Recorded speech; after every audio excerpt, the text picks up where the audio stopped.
Baghdad میں ایک نان بھائی تھا۔ وہ بہت اچھے نان کلچے لگاتا تھا اور دور دور سے دنیا اس کے گرم گرم نان خریدنے کے لیے آتی تھی۔ کچھ لوگ بعض اوقات اسے کھوٹا سکہ دے کر چلے جاتے، جیسے یہاں ہمارے ہاں بھی ہوتے ہیں۔ وہ نان بھائی کھوٹا سکہ لینے کے بعد، اسے جانچنے اور پرکھنے کے بعد اپنے گلے میں ڈال لیتا تھا۔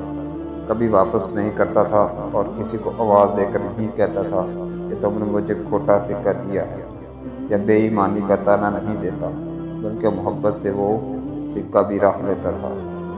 جب اس نان بھائی کا آخری وقت آیا، اس نے پکار کر اللہ سے کہا، اے اللہ، تو اچھی طرح سے جانتا ہے کہ میں تیرے بندوں سے کھوٹے سکے لے کر انہیں اعلیٰ درجے کے خوشبودار گرم گرم صحت مند نان دیتا رہا اور وہ لے کر جاتے رہے۔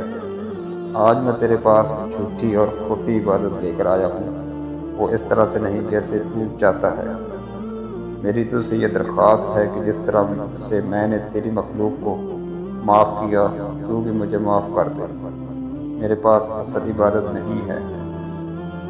بزرگ بیان کرتے ہیں کہ کسی نے اس کو خواب میں دیکھا تو وہ اونچے مقام پر فائز تھا، اور اللہ نے اس کے ساتھ وہ سلوک کیا جس کا وہ متمنی تھا۔